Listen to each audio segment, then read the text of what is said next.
Hello and welcome to Newsbreak. I'm Nidhi Razdan. Well, the BJP's decision to sack two of its spokespersons following an outcry led by Gulf countries over their derogatory remarks against the Prophet is still having reverberations both in the diplomatic world and certainly politically as well. The BJP now says that it's drawn up new rules for the kind of debates its spokespersons participate in while reiterating that they have a respect for all religions. Does this genuinely mark a turning point in the BJP's brand of politics, and what does India do about the diplomatic backlash that in fact has now seen more than 15 countries speak out against these comments?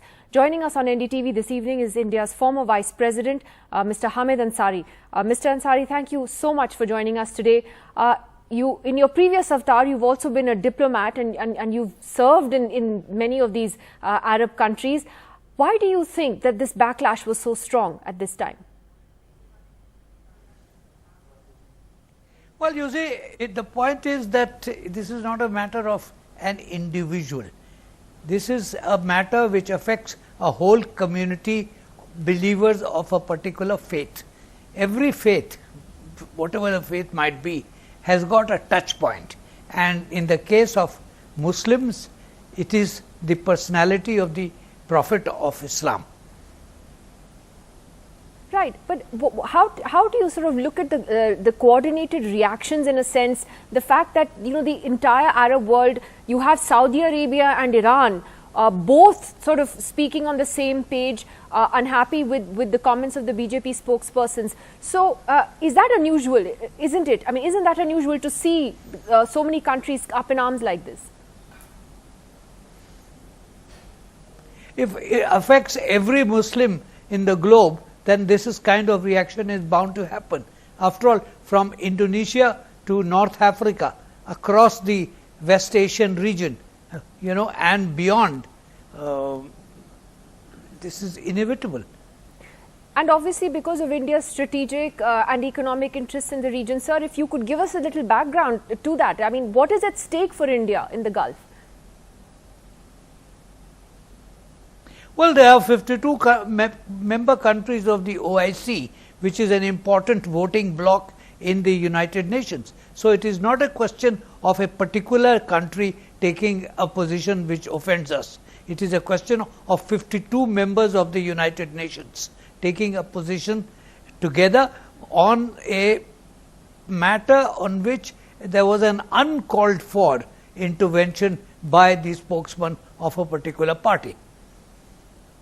Right, but do you find it ironic that many of these countries who have in fact criticized the BJP spokespersons, I mean, they're despotic countries, there's no democracy there, you know, we know what their track record is, even when it comes to speaking up for the rights of Muslims otherwise.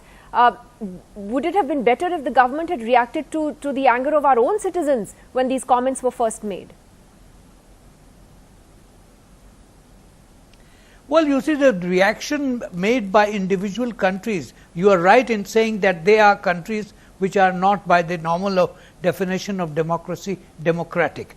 They are in one form or the other autocratic, and therefore decision making is also very centralized.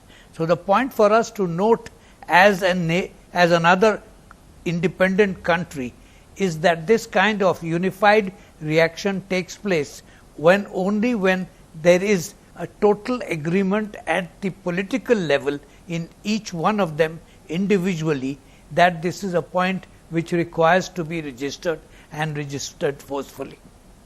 Do you believe, though, that this will mark a genuine change in the kind of polarizing politics that we see, you know, with the BJP in particular, or this is just temporary? I fail to understand why there should be a polarized politics.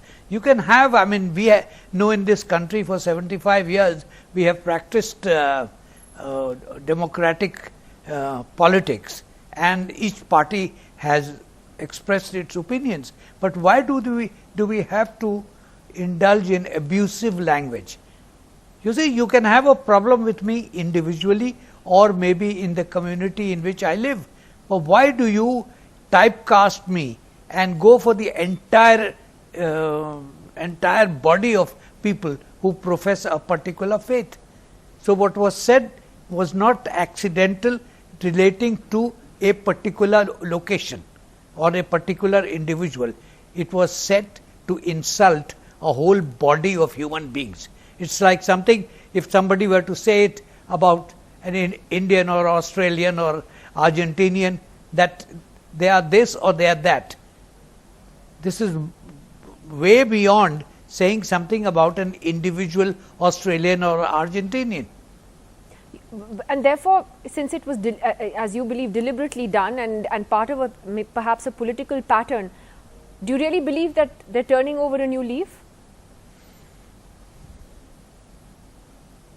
I do not know whether they are turning over a new leaf, but I would have thought that if such a situation has occurred accidentally or otherwise, you would have taken steps. There are two ways to go about it. One is, if it is in violation of a known law, then you proceed legally. But at the same time, since this is a matter involving states, it's a political matter, and therefore the corrective has to come at the corrective level. For the embassies to issue copies of statements of a particular party to the media in their country, as had been done in the case of, I believe, Qatar, maybe other places also, is not enough. It's not enough for the official spokesperson of the Ministry of External Affairs to issue a contradiction. This is a matter which should have been dealt with politically, at the political level, and at an appropriate political level. What does that mean? We know in our case the appropriate political, the Prime Minister. Means the head of the government. Prime Minister, well, two words from the Prime Minister could have diffused the issue. But nobody at the political level, whether it is the Prime Minister, whether it is the head of the party, whether it is the Minister of External Affairs, but nobody has thought it fit to diffuse the situation by appropriate comments. Well, what conclusions can be drawn from this? If you had to make an appeal to the Prime Minister today, Mr. Ansari, what would that be? What would you urge him to do? Look, as an Indian citizen, as somebody with some experience both of political life and of diplomatic life, I would have said that the Prime Minister should have said the appropriate thing, and he knows exactly what is to be done. I don't have to tell him what to do, what not to do. All right. Mr. Ansari, thank you very much for joining us on NDTV today with your thoughts. As I said, you've been a diplomat, you've served in many of these countries, you understand what is at stake here for India, both diplomatically and of course politically back at home as well. Thank you, sir. Thank you, Nida.